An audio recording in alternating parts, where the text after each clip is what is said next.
Captain Marcus Kane had never expected to find friendship among the stars, let alone with a being whose species had once declared humanity their greatest enemy.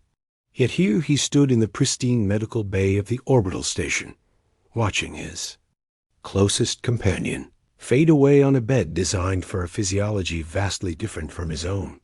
Vorth's crystalline skin had lost its usual luminescent glow, the intricate patterns that marked his noble lineage now dim and fractured. His 4 eyes, once bright with intelligence and mischief, focused weakly on Marcus as the human approached. "My friend," Vorth's voice resonated through the translation device, though the harmonics that usually gave his words their musical quality had grown thin. "The healers tell me what I already know. The cellular decay cannot be stopped." Marcus gripped the edge of the bed, his knuckles white. 3 years ago, when his exploration vessel had been damaged in an asteroid field, it was Vorth who had answered, their distress beacon. The Kethran noble could have left the humans to die, as his government's policies would have dictated. Instead, he had risked his own standing to rescue them, beginning an unlikely friendship that transcended species barriers. "There has to be something," Marcus said, his voice rough. "Your medical technology is centuries ahead of ours." Vorth's mandibles clicked in. What Marcus had learned was the equivalent of a sad smile. "Even we cannot cheat death indefinitely. But I did not call you here to mourn, old friend. I have matters to discuss." The dying alien gestured to a shimmering holographic display that materialized beside his bed. Financial records, property deeds, and trading licenses scrolled past in the elegant script of the Kethran language. "My family's fortune," Vorth explained.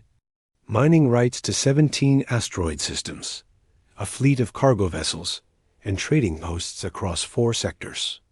By Kethran law, I may bequeath these to anyone I choose, regardless of species." Marcus stared at the display, overwhelmed. The wealth represented was staggering, enough to establish humanity as a major power in galactic commerce. "Vorth, I can't accept this. Your own people have already cast me out for my friendship with humans," Vorth interrupted. "They called me a traitor when I saved your ship. They stripped me of my titles when I refused to renounce our bond. This fortune is all I have left to give meaning to my choices."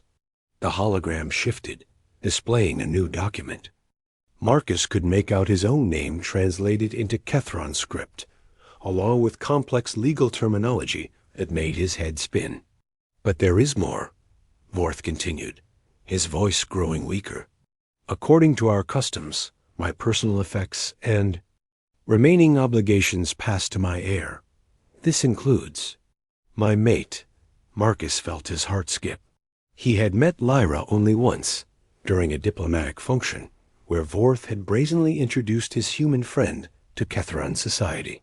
She was beautiful in the ethereal way of her species, with silver-tinted skin and graceful movements that seemed to flow like water.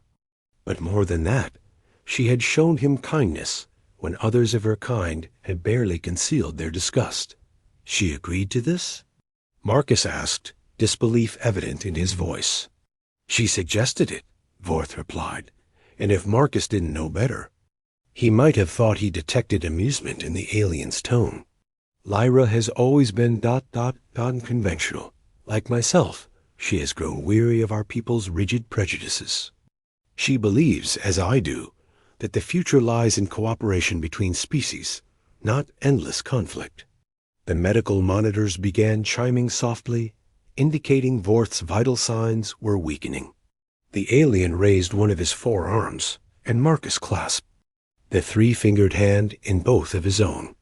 "Promise me," Vorth whispered, "that you will use this gift wisely. Not just the wealth, but the opportunity it represents. Show the galaxy that humans and Kethrans can build something beautiful together." Marcus nodded, unable to speak past the tightness in his throat.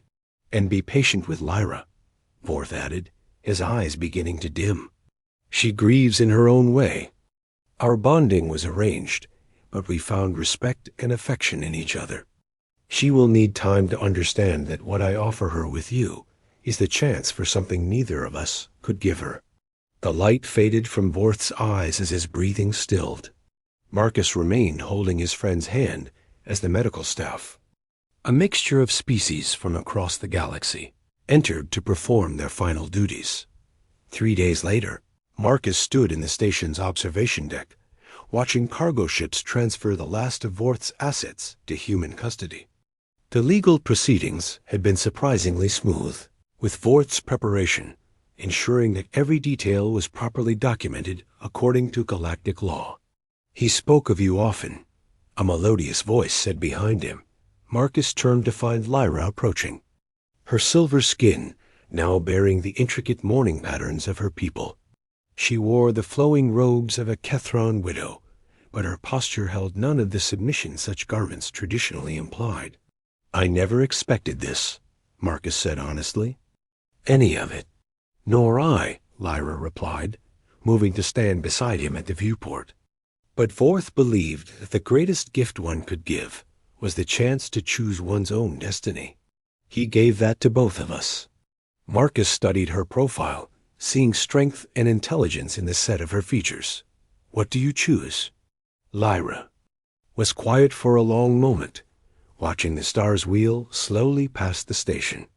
"I choose to honor his memory by building the future he envisioned.